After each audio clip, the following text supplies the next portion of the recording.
the baseball winter meetings have been something, right? They've been wild. Because they've been giving out money like it's going out of style.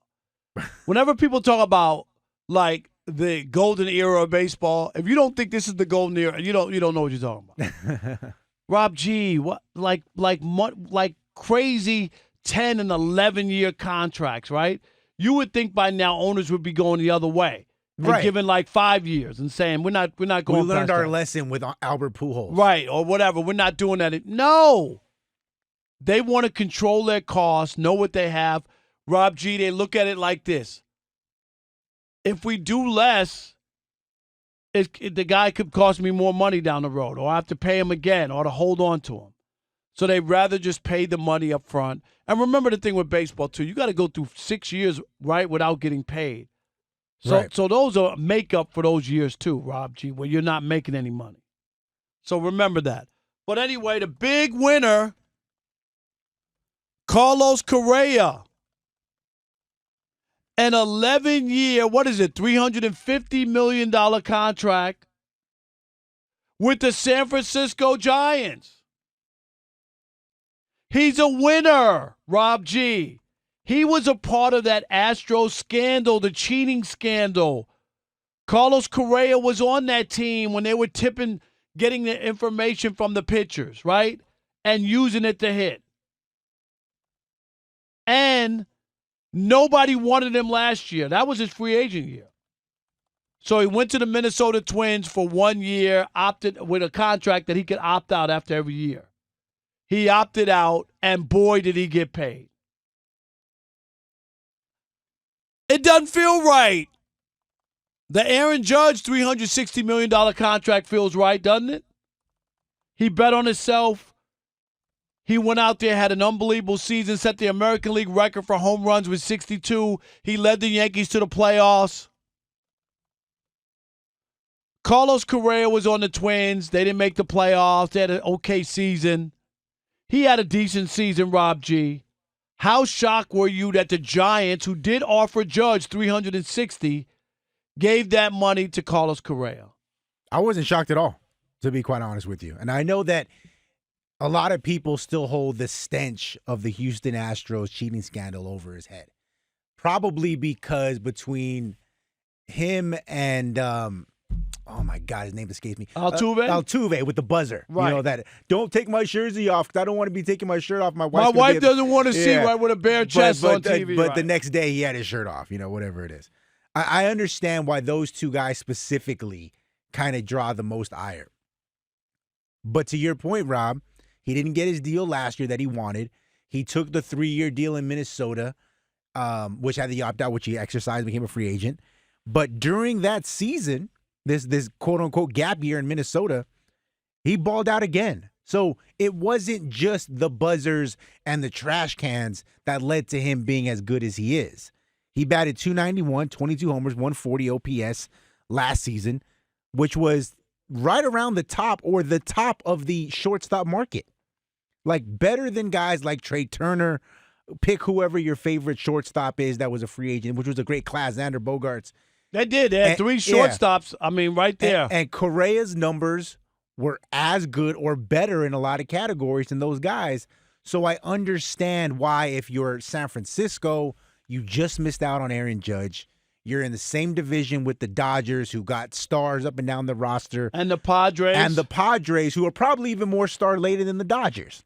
So I get why they felt like they needed to push their chips all in and get a star? And kind of overpay for a star, I guess, so to speak, yeah. It's still, so you're saying in your head, you're okay because he cleansed himself last year with the Twins? Yes, that's what I'm saying. So you're saying you don't, it still feels like, kind of like the Deshaun Watson thing.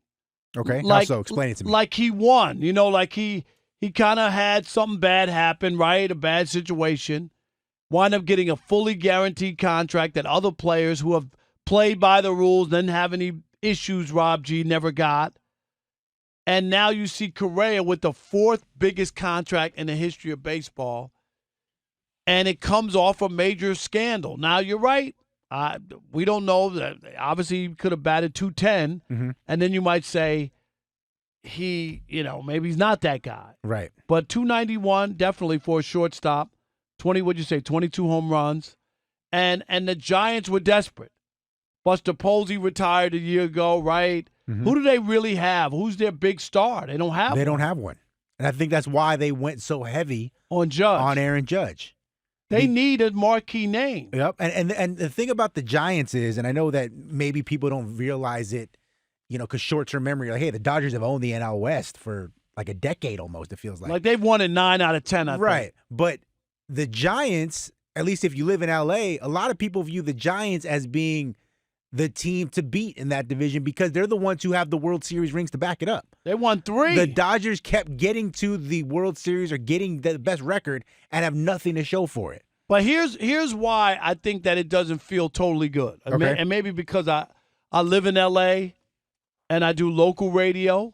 The Dodgers AM were like 570 LA Sports. That's right. Shout out to Rodney Pete and Fred Rogan. That's right, Rogan and Rodney, middays. But the Dodgers said that they listened to their fans that they didn't want Correa. Which is stupid. Right, it is. I agree if he could help you win. Yeah. But that was one of the reasons that they said because they cheated. They blocked the Dodgers from winning a World Series, if you remember. Mm-hmm. The Dodgers won all the games, I think, at home and lost all 4. Yep. In Houston where they were doing the cheating. Didn't they spot Kershaw like a 6-run lead of 7. 5? Yeah. And then he promptly blew it the very next inning. Like they knew what was coming. Yeah. And then when he pitched at Dodger Stadium, he was lights out. Yeah, they're terrible at faking it, by the way. Like, if in the future, if you're ever going to cheat at something, right, don't be that obvious about it. Don't be that good. Yeah. Lose a game where you get, shut out. Yeah, like exactly. you don't know what's coming. Right. Right, they couldn't even do that. No, Fake it, right. They couldn't even You're do right. But the talk here was, we don't want him. He's a cheater. We'll never forgive him. We don't want him to wear a Dodger uniform. But the Giants didn't seem to mind. And I think most teams probably wouldn't mind. Yeah, absolutely. I mean, look, there's we were talking about earlier during one of the breaks. There is an unsavory underbelly in professional sports. And baseball, unfortunately, has the biggest black eye because of the steroid era. And it was so rampant at that time where everybody was doing something. Everybody was on the juice or some form of the juice. Pick your favorite player. There were a lot more. A lot more than got busted. Exactly. Like, people who think that it's only the 4 or 5 people we talk about all the time. Yeah, it was everybody. And the fact remains is, I'm not saying that everybody is doing PEDs or steroids and all those sports. That's not true. But what I am saying is, everybody's looking for the edge, the upper hand. Bill Belichick in the NFL, right? He's always looking for some kind of edge, whether it's in deflating footballs, recording signals, pick whatever it is. They're always trying to find something to give them the edge because the ultimate goal is to win.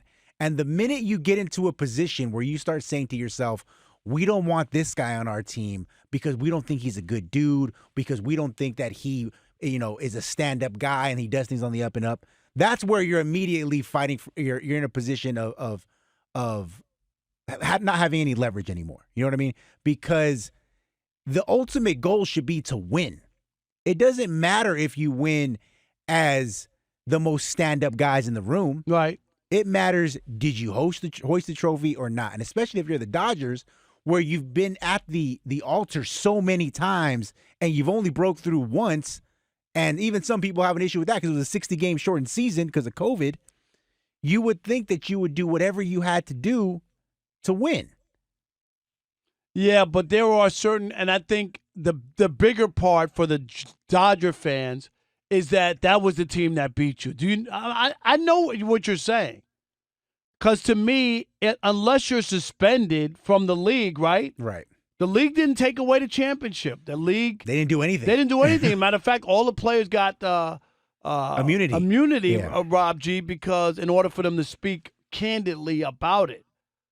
Remember, the manager got fired, the GM got fired, right?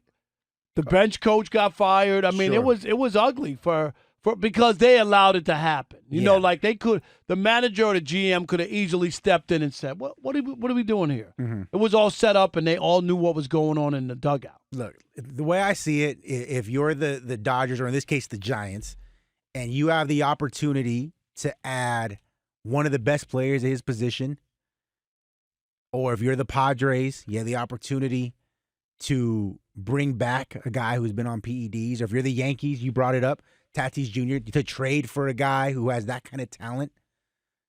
I don't care about the cheating scandal. I don't care about the PED use. If my only goal, if I'm in the business of championships, which is what the Yankees are in, the Dodgers are in, I believe the Padres and Giants now think that they're in that level of conversation, then it shouldn't matter. Right. You know what I mean?